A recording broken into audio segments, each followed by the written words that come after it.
தேசிய கொடியை ஏற்றி வைக்கக்கூடிய வாய்ப்பை நான் பெற்றமைக்கு பெருமை அடைகிறேன். இந்த வாய்ப்பை எனக்கு வழங்கிய தமிழ்நாட்டு மக்களுக்கு எனது மனமார்ந்த நன்றியை தெரிவித்துக் கொள்கிறேன்.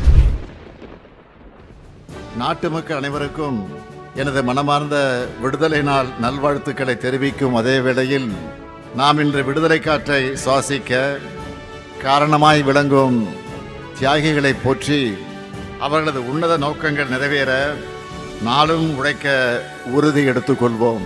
தியாகத்தில், போராட்டத்தில், களத்தில் சளைத்தவர்கள் அல்ல தமிழ்நாட்டை சேர்ந்தவர்கள் என்பதை வரலாறு சொல்லும். நமது நாட்டின் பன்முகத்தன்மையின் அடையாளமாக விளங்கும் மூவண்ண கொடிக்கு கம்பீரமாக வணக்கம் செலுத்துவதும் தியாகிகளை போற்றுவதும் நமது வாழ்நாள் கடமை மட்டுமல்ல, நாட்டுக்கும் தியாகிகளுக்கும் செலுத்தும் மரியாதை.